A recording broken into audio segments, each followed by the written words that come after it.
Hello there. My name is Justin. Welcome back to the CEU course on optimizing sports nutrition to improve performance and recovery in college baseball. For this video, we're tackling Module 4, Recovery Nutrition Guidelines. This is an intermediate level course suitable for dietitians, coaches, and trainers looking to enhance and improve their understanding of sports nutrition. Keep in mind, as in previous modules, there will be a quiz and a reflection prompt optional at the end of this lecture, and answers will be provided to the quiz in the description, along with all sources used in this module series. Some things to keep in mind, for module 4, we want to implement targeted protein strategies to maximize synthesis and recovery, evaluate hydration status, integrate anti-inflammatory and antioxidant rich foods, and apply nutrient timing principles to enhance glycogen restoration, muscle repair, and readiness for the next game. There are several nutritional factors important for recovery. The first one we're going to tackle is protein. Optimal intake is necessary for repairing muscles and is largely based upon training volume. For example, in this chart right here, which will be shown for the next few slides, low to moderate needs some maintenance, is focused on maintenance. So that protein intake is 1.2 to 1.6 compared to high volume / intensity training, where its goal is muscle repair and hypertrophy. So its protein intake should be 2.0 to 2.2 grams. And that depends on training, the type of position, and so forth. 20 to 40 grams of high quality protein within a 30 to 60 minute window is ideal.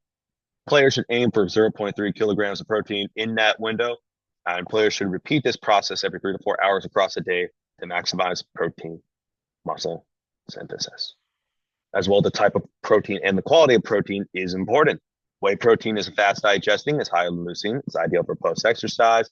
Casein, slower digesting, is great for bedtime recovery. Animal-based proteins will complete your amino acid profiles, and plant-based proteins will help fulfill the full nutritional spectrum where other parts of your diet may not have fulfilled that. And some example recovery meals that utilize, say, fast post-training, carb protein snack recovery, and overnight muscle support are provided in this chart. If you want to look at them after I am done, feel free to pause. As well, for rehydration, we want to rehydrate our players, and several steps are needed.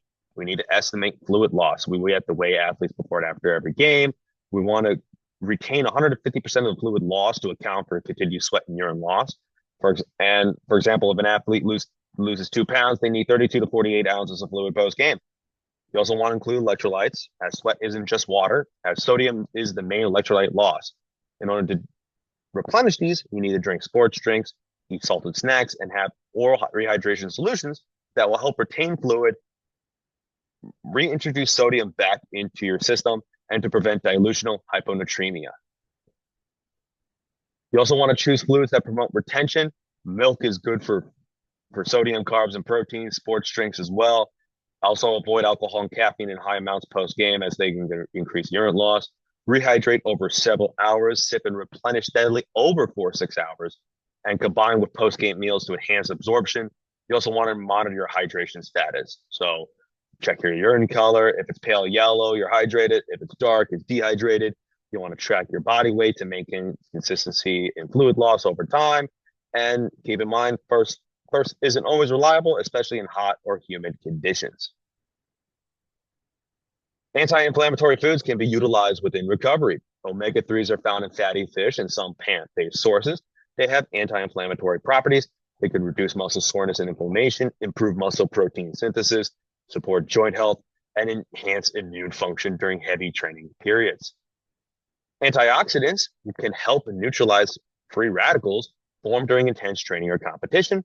They come from a variety of sources of fruits and leafy sources alike.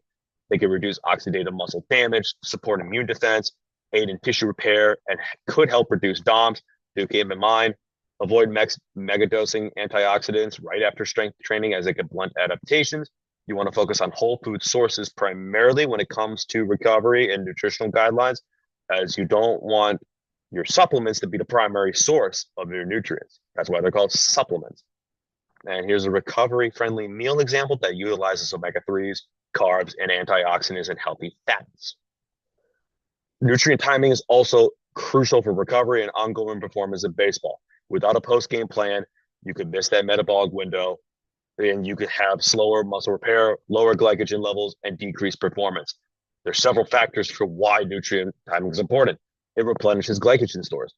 So without replenishment, players may start the next session feeling fatigued due to depleted glycogen. So keep in mind, within that 30 to 60-minute anabolic window, the muscles are most sensitive to glucose uptake. Nutrient timing will also help initiate muscle repair, as micro tears from swinging, throwing, and sprinting need protein to rebuild. Inadequate post-game protein can delay recovery and affect strength gains. Nutrient timing can help reduce muscle soreness and inflammation, as carbs and antioxidants can help reduce muscle breakdown and oxidative stress and help athletes feel fresher for the next game. Nutrient timing can also help support hydration and electrolyte balance.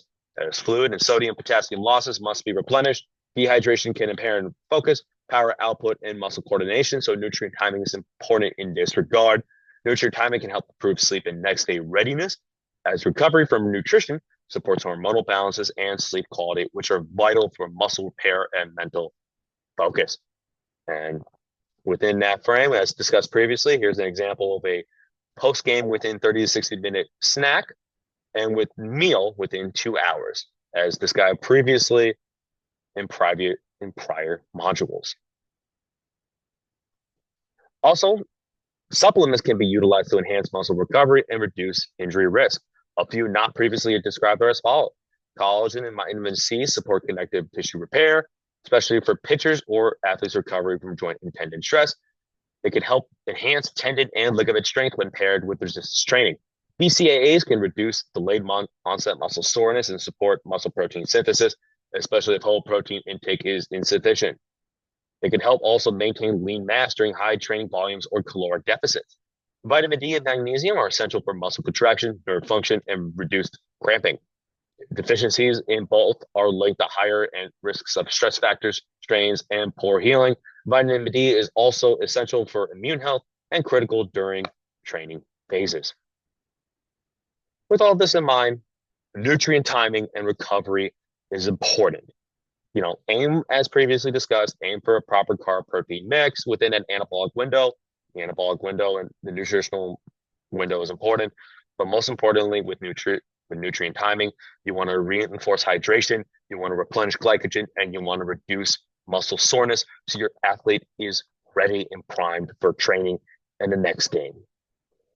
With this in mind, thank you for listening, and now it is time for the quiz. I will give you guys a little bit of time to look over each question. As previously stated, answers to these quiz questions are provided in the description below. And if you feel that you need more time to look at the questions, feel free to pause at this section as well as in the optional reflection prompt. As stated previously, quiz answers are in the description below. And all sources that were utilized for this lecture series are provided in the description below. Feel free to pause here as well if you need more time to look at the prompt. Thank you all for watching. I hope you have a great day, and I will see you in Module 5, our final module of the CEU course.